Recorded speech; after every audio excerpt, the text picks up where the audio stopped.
Assalamualaikum warahmatullahi wabarakatuh. Perkenalkan, nama saya Duratul Mukarramah dari SDN 1 Loktabat Selatan. Saya akan menceritakan kisah yang ditulis oleh Bapak Aliman Syahrani yang diterbitkan oleh Balai Bahasa Provinsi Kalimantan Selatan yang berjudul Andaru, Sang Pemberi Keberuntungan bagi Masyarakat Dayak Meratus. Andaru. Langit di atas balai Gunung Paninjauan menjadi hitam.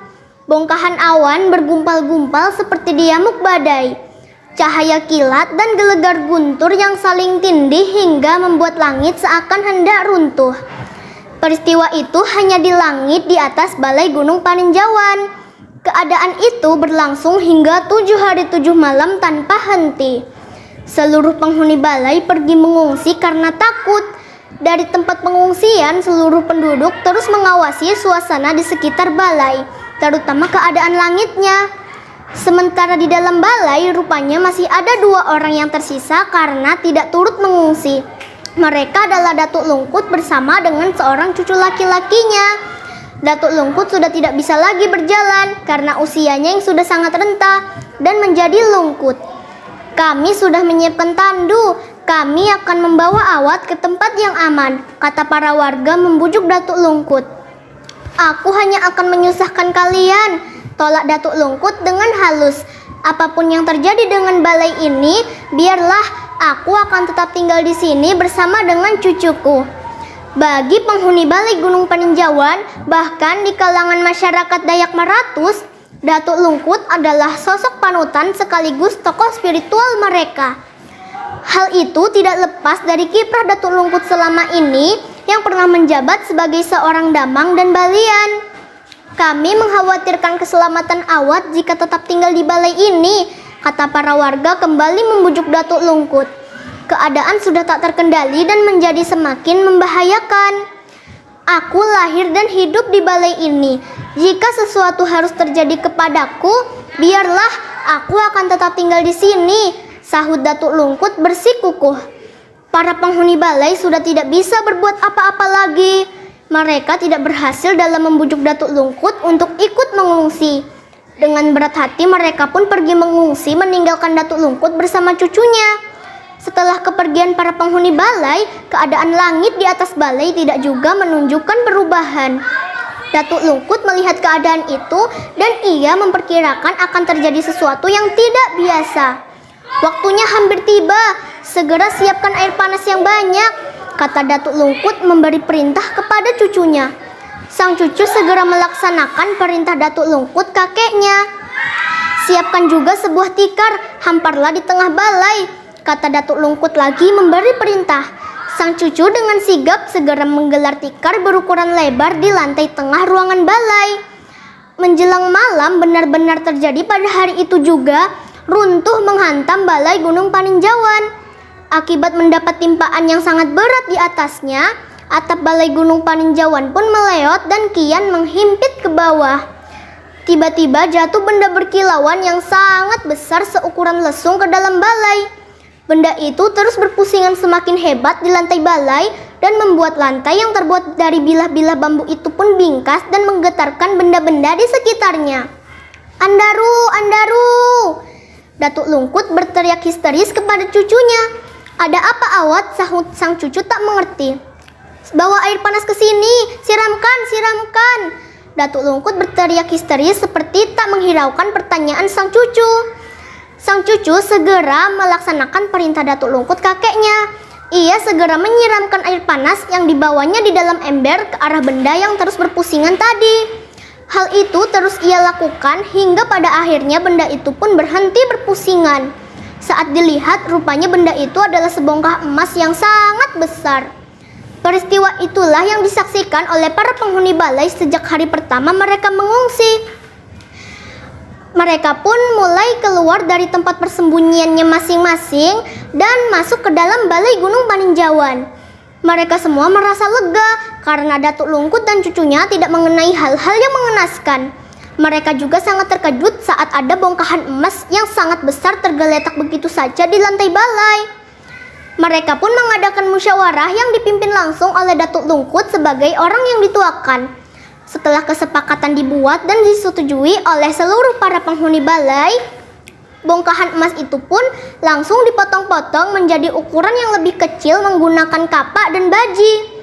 Meski ukurannya tidak sama, ada yang besar dan ada yang kecil, potongan-potongan emas itu langsung dibagikan begitu saja kepada seluruh penghuni balai tanpa ada perhitungan berat. Beberapa hari kemudian, datang pedagang dari Martapura berkunjung. Ia membawa benda-benda keperluan penduduk sekitar. Ada pakaian, perabot rumah tangga, bumbu-bumbu masakan, peralatan masak, dan lain sebagainya. Para penghuni balai pun melakukan barter dengan pedagang tersebut. Para penghuni balai menukarkan potongan-potongan emas milik mereka dengan barang-barang jualan si pedagang tersebut. Saking ramainya yang melakukan barter dengan pedagang tersebut, sampai-sampai jualan si pedagang tersebut habis ludes pada hari itu juga. Karena jualan si pedagang sudah habis, si pedagang memutuskan untuk langsung pulang ke rumahnya di Martapura, membawa semua emas yang ia dapatkan. Namun ia bingung bagaimana caranya, karena emas yang ia dapatkan sangatlah banyak dan sangatlah berat. Akhirnya, ia memutuskan untuk membuat rakit bambu dan mengelabuhkannya di sungai dekat sini. Namun idenya mendapat peringatan dari salah satu penghuni balai. Arus sungai di sini sangatlah deras dan banyak jeram yang berbahaya. Tetapi aku tidak bisa membawanya jika hanya dengan memikulnya, jawab si pedagang. Sebaiknya bawalah semampumu dulu, tinggalkan sebagiannya di sini, ambil di kemudian hari bersama teman atau keluargamu. Si penduduk balai itu mengusulkan kembali. Terpikir lagi oleh si pedagang tersebut, jika ia meninggalkan sebagian emasnya di sana, bisa saja emasnya hilang atau terjadi kerugian kepada pedagang tersebut. Akhirnya pedagang tersebut tetap memutuskan untuk membuat lanting. Lanting itu ia bagi menjadi 2 bagian. Untuk potongan-potongan emas yang berukuran kecil, ia masukkan ke dalam beberapa buah tajau. Yang berukuran besar ia susun di paundanan. Begitu saja semua ia ikat menggunakan sumawi. Lalu pedagang tersebut mengelabuhkan lantingnya di Sungai Mangapan. Ternyata benar, arus sungai di situ sangatlah deras dan banyak jeram yang berbahaya.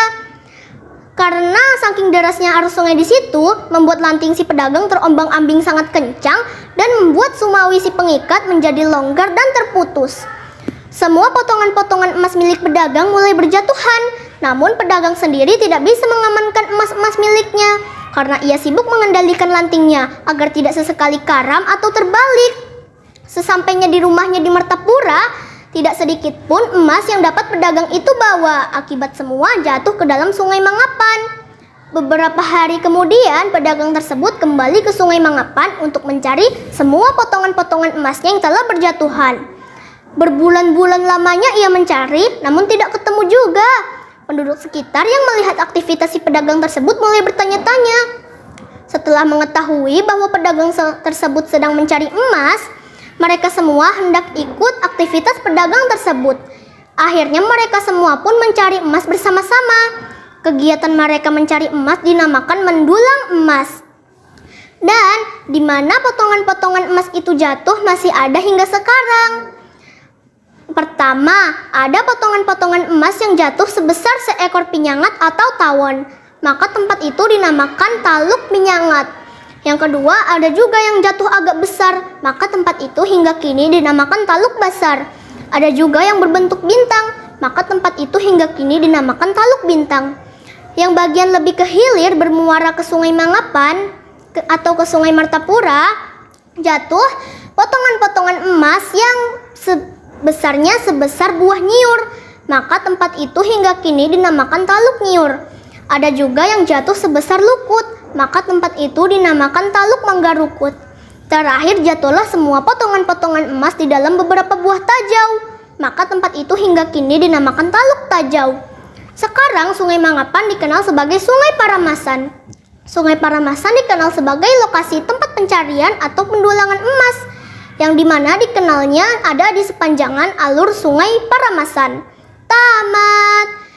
Nah, itu tadi kisah dari saya. Terima kasih. Wassalamualaikum warahmatullahi wabarakatuh.